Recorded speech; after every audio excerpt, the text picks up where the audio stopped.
There is just so much crafting going on right here in the Price Chopper kitchen. This is Traci Kinerk. Traci Kinerk, it rhymes with berserk. I'm so sorry, but she is here from Create It Studio with us. We're getting ready to get masked, so let's get started.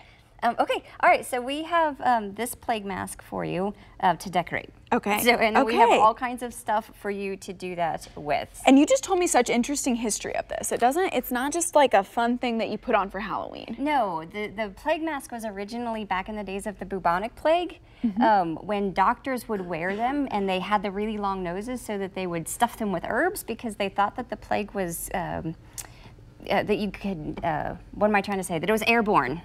So they put the herbs in the nose of the mask thinking that the herbs would kill all of the germs and they wouldn't get the plague. So having a long nose was actually useful. Yes, yeah, there was a purpose to the really long nose. Okay, so we probably start with this hot glue gun? We do, yes. And then you can pick, you can pick roses. These are kind of fun because they have the little eyeballs. Okay, you might have to help me out here since you are the master crafter. Yes, the master crafter. Okay, let's stick that baby on there. So and where did you come up with this idea? Honestly, we came up with it because it's so cute. Our studio is down in the West Bottoms, which is where a lot of the haunted houses are.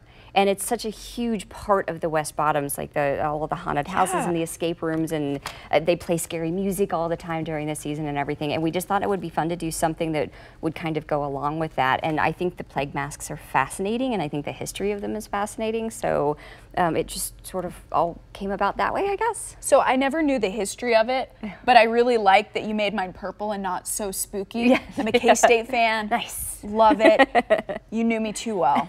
Okay, and what are some other tips that we can use other than just, hey, go for it, this looks good?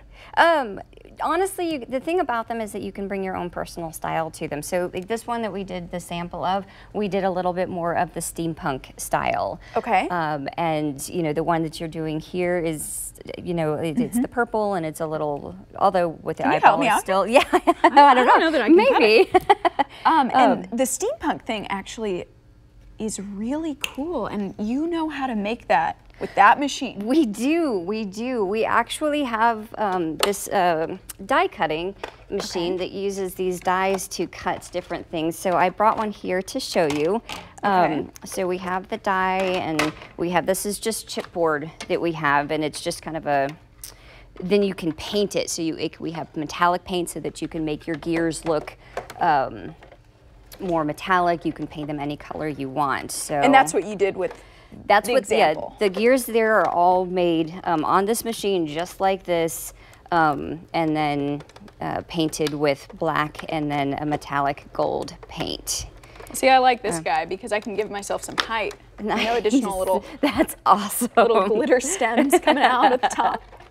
That's so cool. Okay, so for anybody who wanted to try this at home, wants to come to your studio to do it, can you give us any other advice? Like, if you're planning, do you need to plan the mask out first, or just go for it? We are very much a DIY studio, so we try not to be too hands-on. We're there if you need us, but we also just like to let people explore their own creativity. I think as adults, we're told you have to do it this way, you have to do it this way. So we try really not to do that, and we just say, here's stuff, figure it out.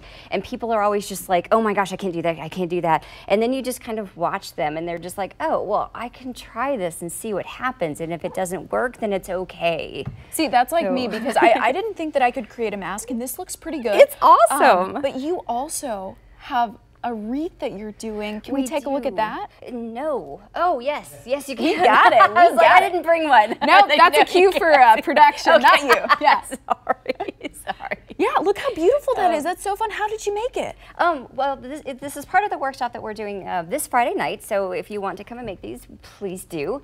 But the death wreaths it's just a simple grapevine wreath that you can then, just like these, it's just kind of a blank canvas. You can do whatever you want. So we have all kinds of like, little skulls and stuff, so you can do whatever you want with it. And that one was pretty spooky, so thank you, Traci. Again, you can check her out in the West Bottoms Create It Studio.